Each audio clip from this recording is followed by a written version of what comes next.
Isang magandang hapon po or magagabi na rin po sa bawat isa. Latest weather update po muli tayo. Pero bago tayo magpatuloy, patulong naman po ng isang like lang po bilang suporta sa ating YouTube channel. So as of now, wala naman pong nakapasok na sama ng panahon or active LPA sa loob ng ating Philippine Area of Responsibility. Pero may dalawa po tayong binabantayan na active LPA sa may bandang Silangang Mindanao. So makikita nyo sa ating pinaka-live radar, hindi pa rin po sila nawawala at patuloy pa rin kumikilos. Pero magandang balita, hindi naman po lumalakas ang hangin. Stable po sila ngayon, no?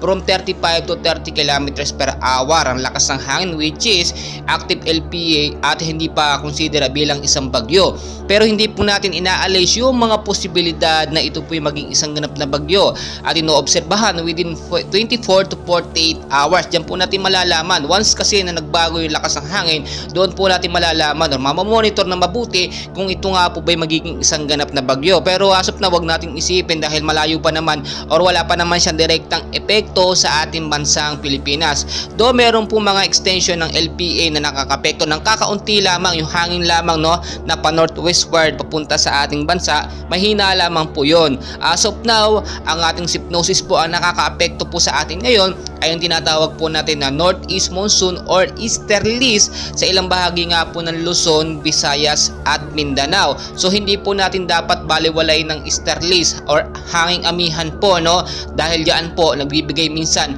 ng mga rainfall shower, no, mga localized thunderstorm. Daan po nagsisimula yan. Madalas po natin yan nararamdaman madalas tuwing hapon po or sa gabi. Kaya nga po, no, mas maganda kung milakad po tayo ng hapon or sa gabi, i-check po muna natin yung lagay ng panahon. Or kapag ka talaga may lakad tayo, ugaliin na lamang natin magdala ng payong jacket o kaya ng kapote, lalo na po sa mga motorista na lumalayo, no, or papuntang Metro Manila, especially dyan, may bigla ang pag-uulan tayo na hindi po natin inaasahan. So talagang dapat natin bantayan. Ito nga po sinasabi natin na easterlies, no, hanging amihan, at dahil nga po nasa rainy season tayo, expected natin ay magkakaroon ng mga active LPA na hindi po natin malalaman kung saan manggagaling. Minsan kahit wala pong nakapasok na bagyo or active LPA sa loob ng par, posible po yan lumabas at bigla naman pong sumulpot. No, ang panahon naman po natin bukas magiging maaraw sa ilang bahagi po ng Metro Manila, Luzon, Visayas at Mindanao. Pero asahan po na magkakaroon ng pag-uulan bahagya, no, pagdating po pahapon na hanggang sa gabi. Dala na rin po ng easterlies na siya po nakakaapekto sa ilang bahagi ng ating bansa. So maging I'm ready po tayo at always mag-ingat yung mabababang lugar po sa Metro Manila na lagi pong binabaha dahil nga po sa patuloy na pag-uulan kapag may rainfall shower tayo or mga localized thunderstorm. Mag-ingat din po sa mga matataas na lugar.